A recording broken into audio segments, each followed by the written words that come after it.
here. I'm popping in. I know it's a quickie, but I got to talk to you guys. We know Mercury is in your sign for April. So the new moon solar eclipse on 4/20 occurs at 29 degrees of Aries. And that to me is just a little too close for comfort to you.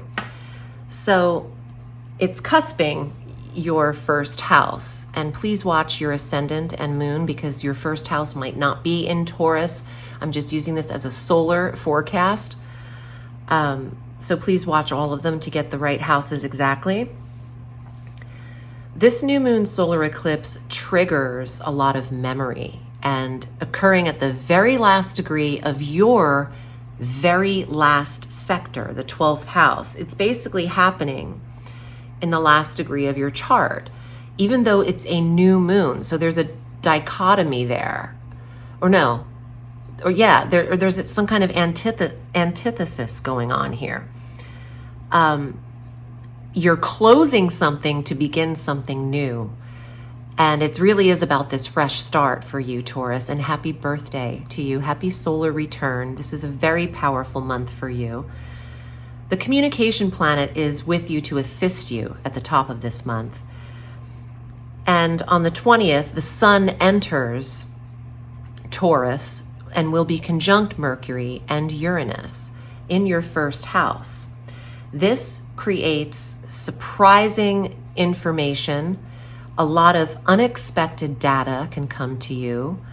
And if things are on hold in your life, waiting on hearing back from someone, the job, a court case, anything pending, this is a push-through period of time. Uranus is the higher octave of Mercury as a planet.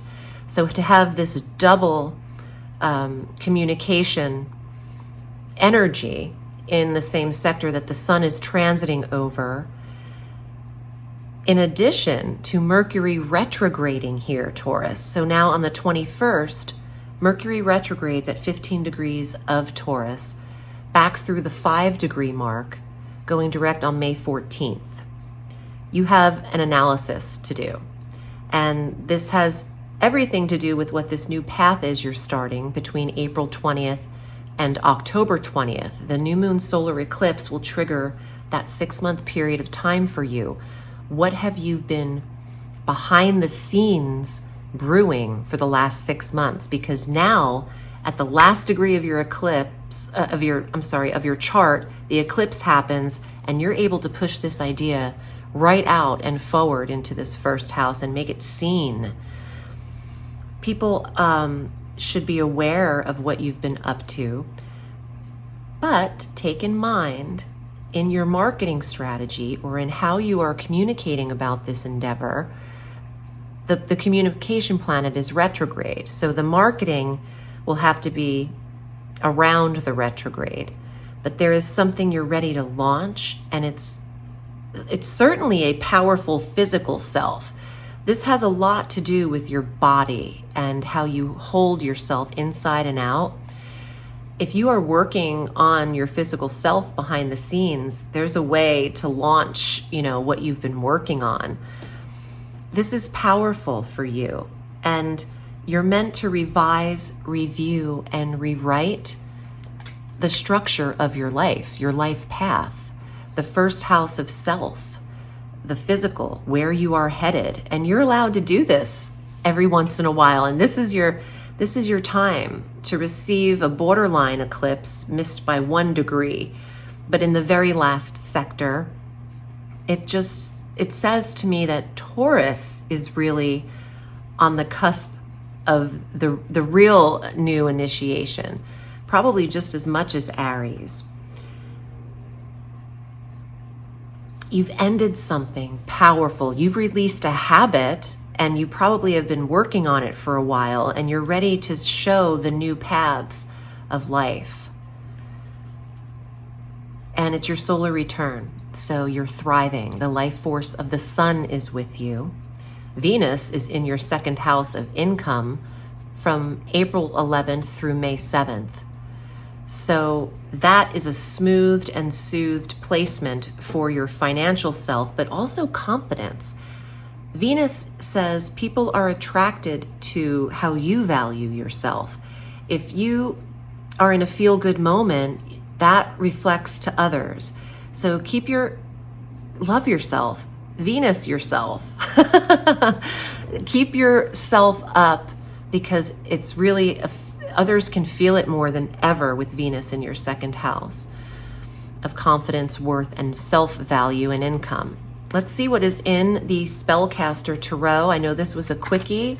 Quickies are necessary every once in a while. What's here for the last 10 or 11 days of April, and see how they align with your other cards, with your tarot reading. 3 of Cups, celebration, friendship, something to cheer over, trust, generosity, and compassion, friendship. Judgment, first time this has been out, and this is my last reading.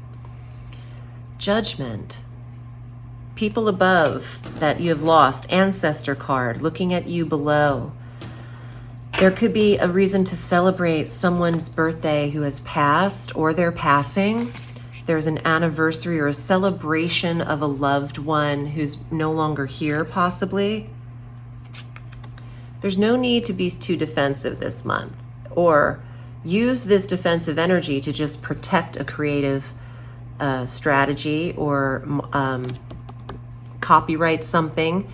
You don't have to be verbally or physically defensive, but just take action in legal ways to protect your work. Or if this is about friendship and defending yourself against friends,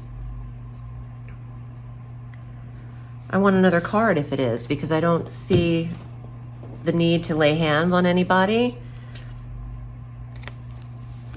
This is saying go for it, take action. I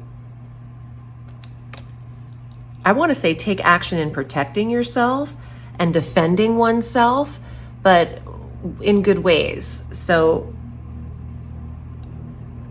action needs to be taken. So the trademarking, whatever can protect your self and your work is what could be done here to benefit Taurus.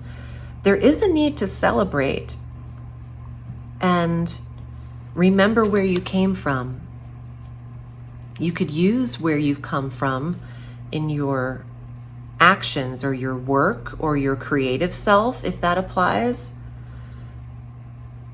There is a high libido in this month with the Ace of Wands as well. So you are highly sexed, and maybe you are wanting